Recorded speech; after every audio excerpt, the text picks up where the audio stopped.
How you going? We are Soup and welcome to our first installment of Special Interest. So today we're going to talk about Hellions' debut album, Die Young. It came out in 2013. It's a hardcore punk record. It's introspective, it's aggressive, it's eloquent, it has beautiful lyricism, and it appeals deeply to me in a way that other hardcore records don't. Is this their best record? Not at all. But I'm obsessed with it. I love it. It covers all kinds of stuff. It covers loss, friendship, betrayal, cheating, family, growth, and it covers all these things in a graceful manner. It's not filled with vitriol and toxic masculinity like other hardcore or metalcore records from the same time. It addresses these topics with a certain maturity and self-awareness that was not very common at the time. Okay, to start, I'd love to talk about the intro track, Firmament. Is this my favorite track on the record? Absolutely not. But it's such a perfect intro track. It starts off with this droning sound and these droning riffs. The drums and the guitars evoke, I'm going to say, uncertainty. And then throughout the track, they kind of give way to a more hopeful sound, both lyrically and sonically. And it's kind of the perfect summary of this record. It's that it has moments of despair, it has a lot of hope in it, and it's kind of just beautiful, and you don't get that every day, especially not in this genre.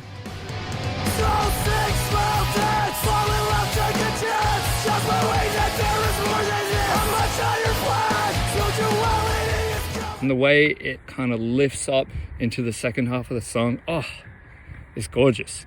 And then the track closes with a chunky little breakdown. It tells you, hey guys, we used to be in The Bride. We're in a new band now, but we don't fuck around. I think that'll do for that section. Next up, I'd love to talk about the heavier elements of the album. We have songs like Daughters, Enough Embellishment, Infamita, and The Great Fabricator. Not that there aren't heavy elements throughout the rest of the album, but these stand out to me as kind of like the angry songs of the record. Some standouts to me are Great Fabricator, one of the best mosh call-outs of our generation. Yeah. And then it follows up with an homage to Rage Against the Machine. I don't know what else you people want. Go and listen to this record.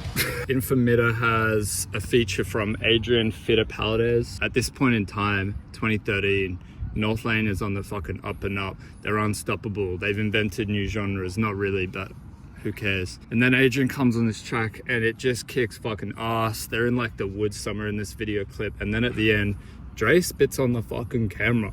If this isn't the most hardcore thing you've ever heard, I don't know what to tell you. What I'm trying to say is these songs are aggressive and heavy, and yet they still have that maturity about them. The next thing I'd like to talk about from the record is the song The Grandfather Clock. This is a big vibe change from the rest of the album. It's quite a serious, sad song. You'll know from the minute you turn it on, the song starts out kind of gently, and I would even say maybe a little bit harrowing, which is pretty apt considering the lyrical contents of the song. I don't truly know what this song is about, but I can make assumptions from the lyrics, and it's quite sad. It's a song about loss, but it somehow retains this raw edge of like a punk hardcore record, but then with this beautiful poetry about loss of family. Yeah, I'd encourage you to go and listen to the song so you can tell what I mean, but it's a beautiful track. The vocals jump between Dre and Matt.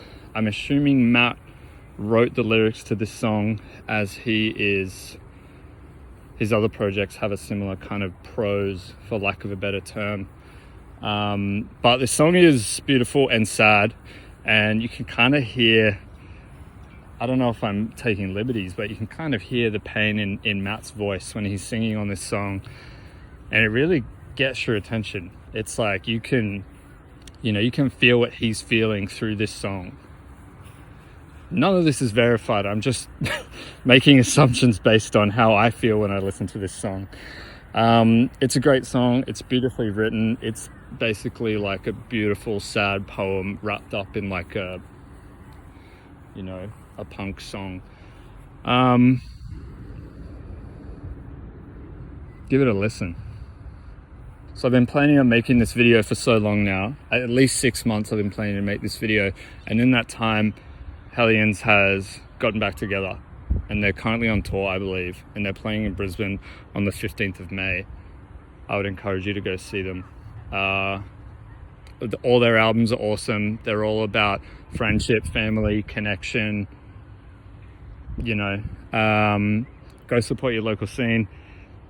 Go see Hellions, 15th of May at the Triffid. I'll see you there. Time is just a measurement. My friends and I are testament to that. Fall back into collective clarity intact to blur the line between what we think and what we know.